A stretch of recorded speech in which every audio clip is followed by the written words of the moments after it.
Welcome to the Needy and Normal podcast. I'm your host, Ashley Levering, mom, wife, and life coach. After hours of coaching and learning from my own life, one thing is clear: meeting your needs is essential for a better life. Here, we'll talk about your needs and not only learn to accept them, but also tend to them without guilt. Let's get needy.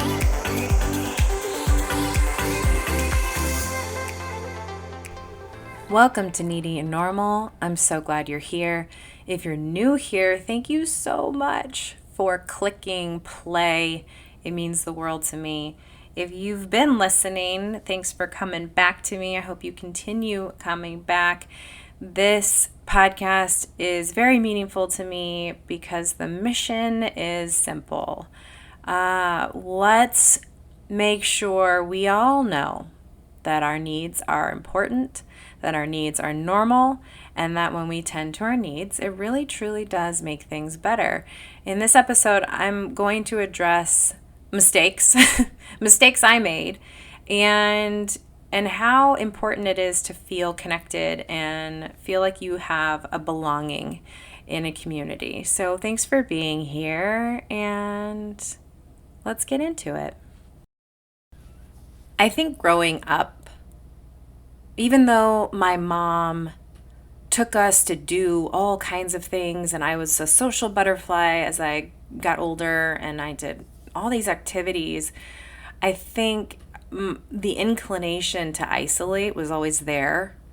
And isolate by, doing what needed to be done, doing what was asked of us, or showing up for our commitments, and otherwise kind of like staying close to home and not creating a sense of community. I think the only time I felt a part of a community or part of a team was when I was actually part of a team. I danced when I was in high school, and I was a part of a team. I was a part of a sorority in college, and I felt a part of that. I had this group of friends that was my community in college, also when I was in high school, and that was my family, if you will. That was my form of community. But otherwise, I would feel isolated. And when I became a mom at the age of 28, living in an environment that was brand new to me, I was living in Massachusetts at the time with my husband, and we chose to start our family while we were living there. And I really didn't have that feeling of community or belongingness. I didn't have that. And I remember when he and I were talking about becoming a family and starting to try to have kids, I remember thinking how alone I had already felt, how much I didn't feel like I belonged to anything or anyone. I didn't have that sense of community, and I don't think I realized at the time how important that was for me, especially not being with my family, being not only away from home, but like way away from home.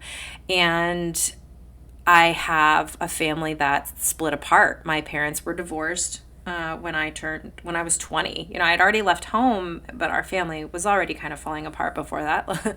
And I know it's not funny, but like just, the things and the things you remember. But I was 20 years old when my parents split up, and so we were already kind of off on our own. But when we moved away, I really felt isolated. And when I went into our new phase of life in becoming pregnant, becoming a mom, in a place where I felt isolated, and physically too, because our environment was like the fourth floor of a condo building with maybe 2 windows, and you really had to go up quite a bunch of stairs. And when the weather turned and it was cold, you stayed inside. And I had our son in October of 2014. And so not long after that, it turned into winter. And what do you do in the winter? You stay inside. And so I had this theme of isolation right off the bat as a new mom, and I think it stuck with me for a while. I believe that I went through some level of postpartum. I remember feeling so alone. My husband would be home as much as he could be, but he's working, right?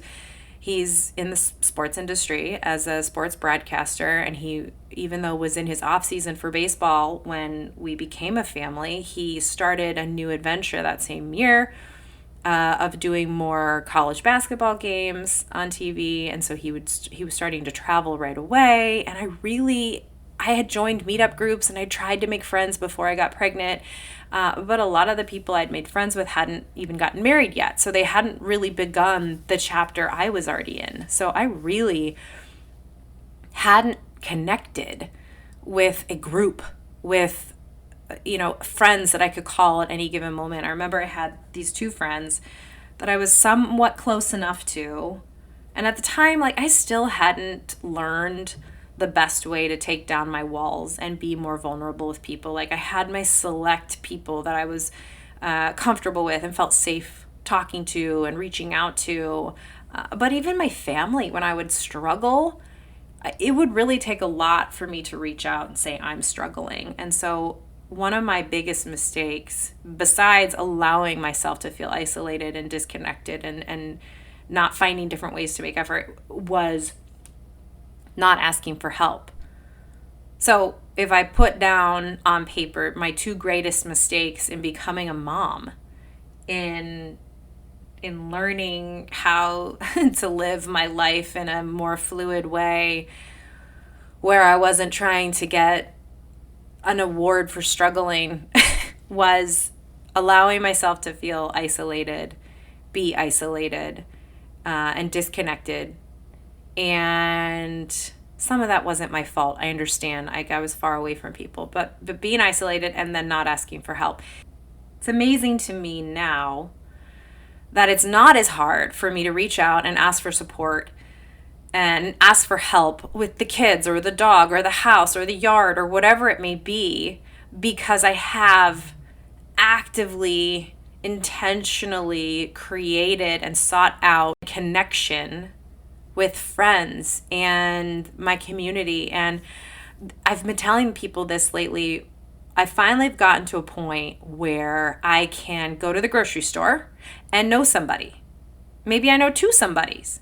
I can go to the gym and say, hey, how did you like that class today? Or I'll see you next week. And it's not just folding myself into my community, making these connections, maintaining connections. It's consistency, right? If you go from feeling isolated and like casually, randomly connecting with people and then going back into isolation, there's no consistency. There's no way to get that connection stabilized, right? There's no way to feel like you're fully immersed in a community, that you fully have developing relationships if you're like one toe in and then you dart the other way. It's, if you're going to get in the swimming pool and go for a swim, go for a swim. Don't just sit there and like put your feet in if you really want to connect with the water. I don't know. It's kind of far-fetched, but you know what I mean? So I made mistakes, and they don't feel as much like mistakes now. I tell my kids this all the time, and I truly believe it. It's, what is the best thing to do with a mistake? It's learn from it. So they're lessons. They're lessons learned. I think I was scared back as a new mom to reach out and to make friends with people who weren't in the same place as I was, or who I assumed people wouldn't understand. I assumed people would not want to be put out by my requests or my needs. And this goes along the lines of why I'm so passionate about tending to your needs, is because I kept pushing them away because I would doubt that other people could show up for me. And that probably developed in childhood, right? It's, learning how to trust other people, being vulnerable with people, feeling safe with people. And not that I didn't feel safe with my family, but my parents, and I've mentioned this on different podcasts before, my parents were very focused on what wasn't going well. They were really focused on their pain points with each other because they weren't great as a married couple. It made their parenting hard. It made things, very resistant. It's like one moment something good would happen and the next moment something would be challenging, and then someone would be arguing, and it never stayed in flow for too long. And it was kind of hard to talk to my parents because I never knew what would cause an argument between them. I never wanted to be like the reason they fought. I mean, that's, childhood stuff, right? We never want to upset people, and this is partly where people pleasing comes in, right? So I would kind of hide away some of my struggles, or I would take them elsewhere where it felt more safe, like to friends of mine, or other friends' parents sometimes felt safer to me because I never saw them fight. When my parents would fight, it felt like, oh, I better tuck away what matters to me right now, or I better not bring that up because I don't want them to be upset. And I was always trying to be the peacemaker, right? Whenever they would fight, I would try and like calm the waters, which was not my job. I've really had to heal from that. But I think I isolated and I didn't ask for help, my two greatest mistakes, my two greatest lessons, because it was kind of ingrained in me to be in survival mode and to be in rely on myself mode. And it wasn't until recently when I really truly acknowledged how connected I am to friends and the families that I've chosen, right? Like, I don't have family members out here in Wisconsin. So people that I feel safe with, people I feel connected to, it's not been the easiest thing for me to do. But when I find that, I'm really consistent and I'm really invested, and it really is important to me. And so it wasn't until more recently that I realized how much belonging and how much, I always knew feeling connected. And that's more like a relationship department too, with like my husband and my kids and my family members, but also with friends, because friends matter so much to me. But belongingness, feeling like you belong to something, that you have a community, that you feel connected to other people, I didn't realize how important that was to me until more recently, and how much I love it and how it feels so good. Right? And that's part of what I'm doing here on the podcast. I'm trying to create community with you. The more you come and show up for yourself and listen here, the more we can build this connectedness, this belongingness. And I will tell you, like, go back to basic human facts. We need belongingness. We need human connection. It is one of our greatest needs as a person on earth, right? We are not meant to be alone. We're not meant to be isolated. We're not meant to do things by ourselves.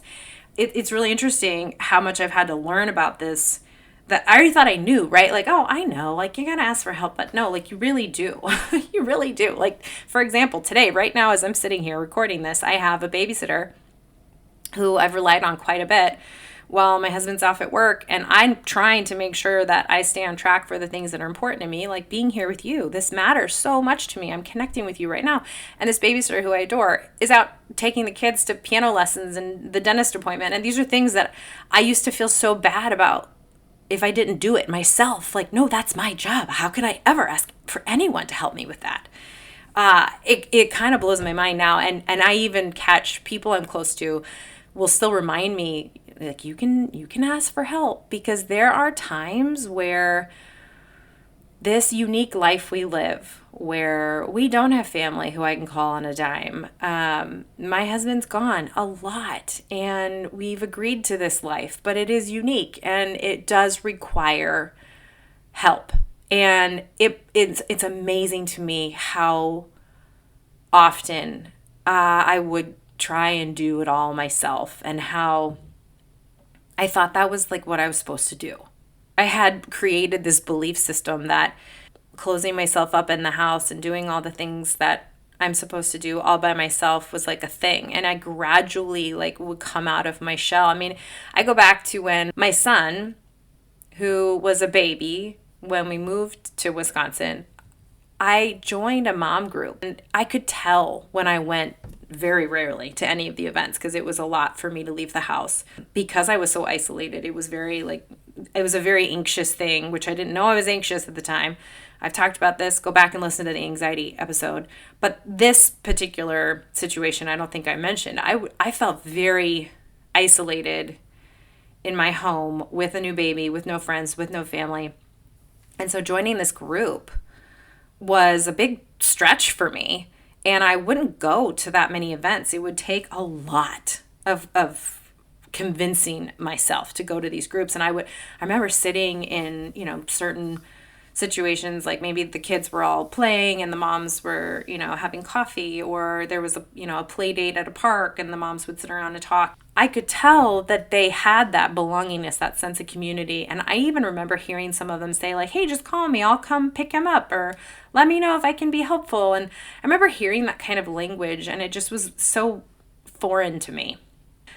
I feel like I used to try and raise myself when I was younger. And not that I wasn't being raised by two loving parents, but again, they were very distracted by the negativities of life, and they didn't have a lot of friends. They didn't belong to groups or communities. They tried on occasion to join different things, but because they were so off in a marriage, like they just couldn't find their groove.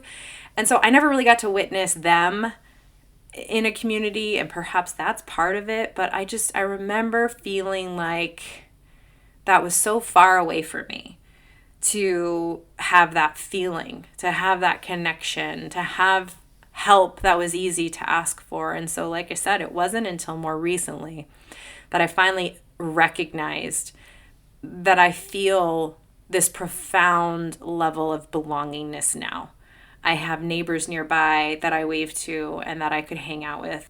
I have neighbors that I could ask for help, and they actually want to offer me help. That was something I had to get over, right? That people will say, if you ever need anything, let me know. You've heard this before. You've said it yourself.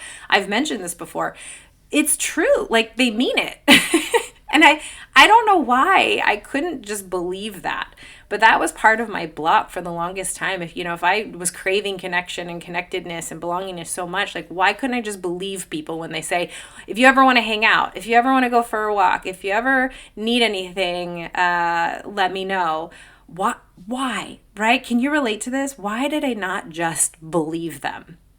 It's lessons, it's growth, it's understanding myself.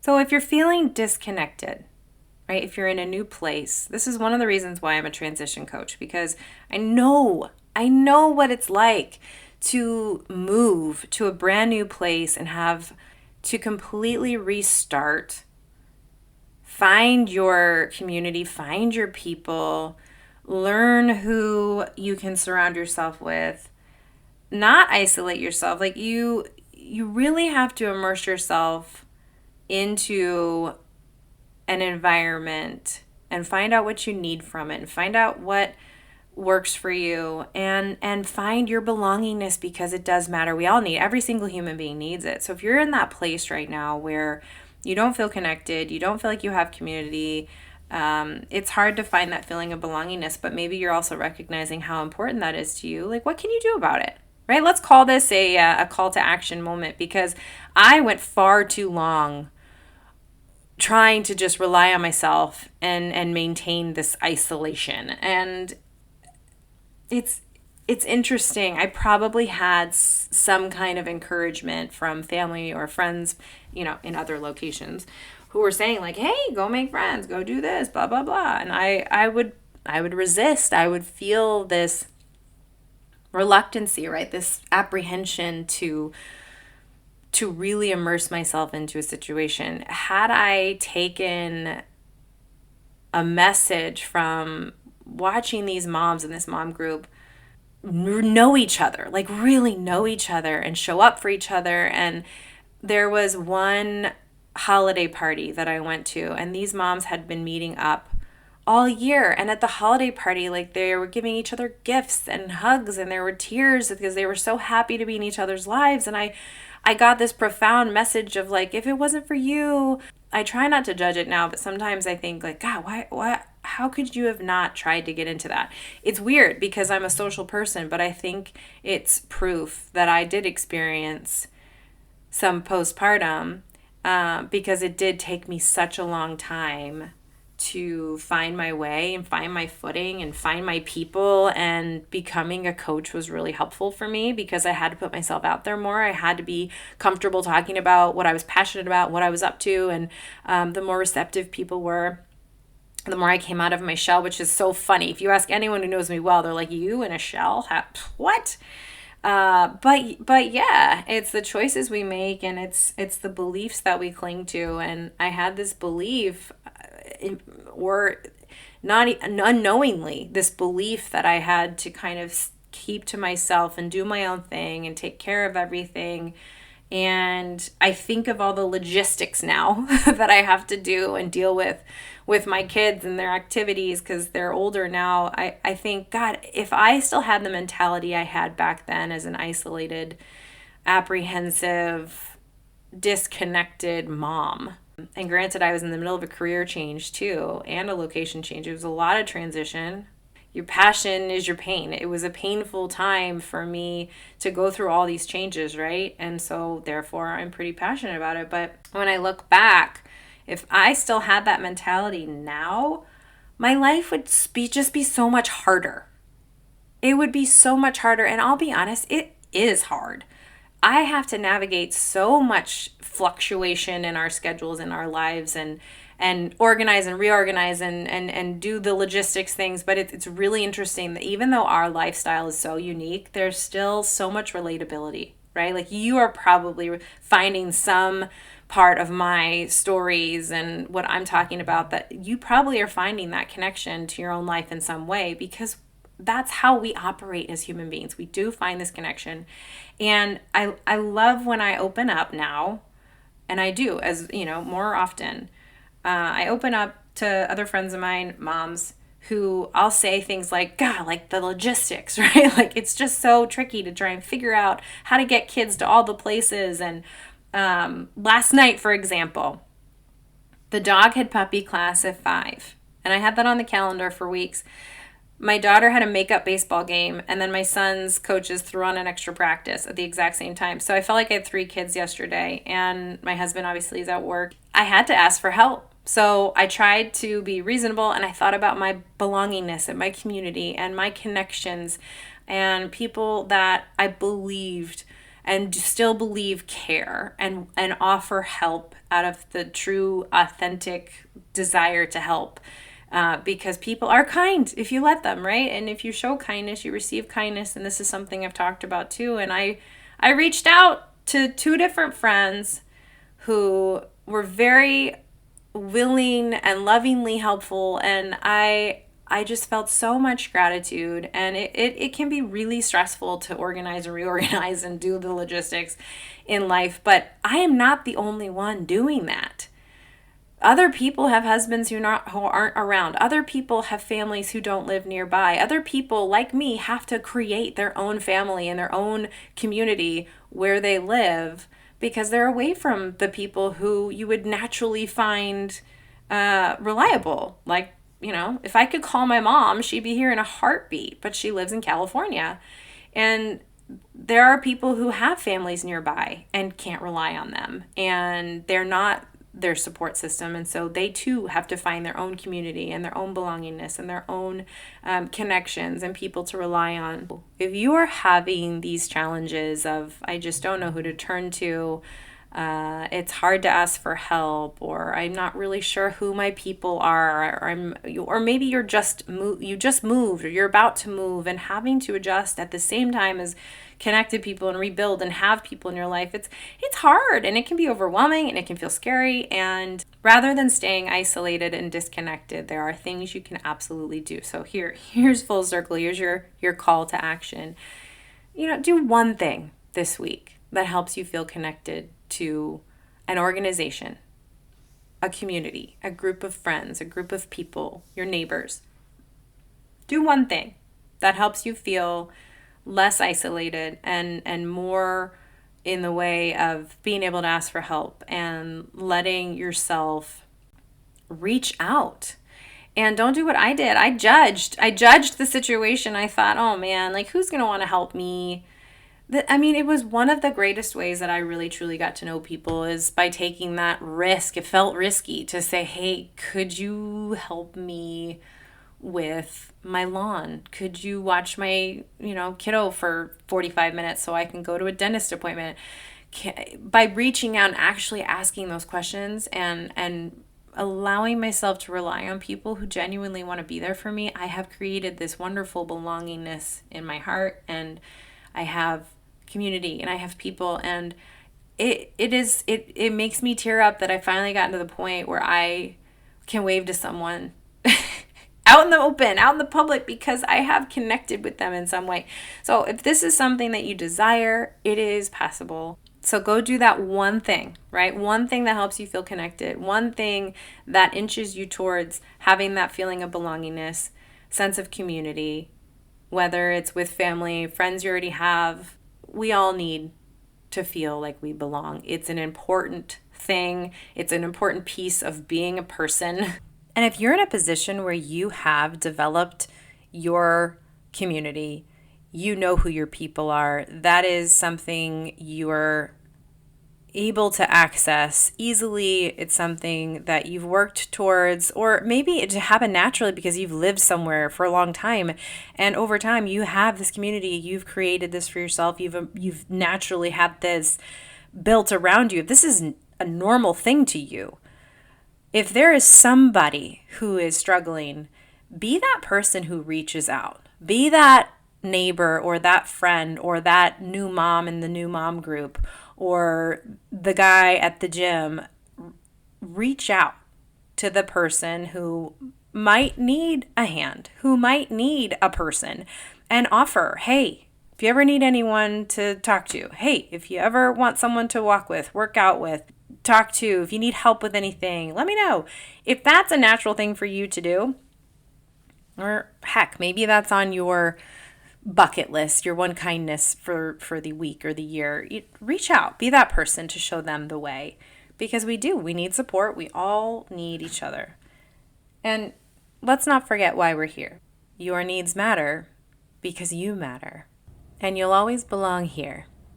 So thanks for being here. Thanks for listening. And take care.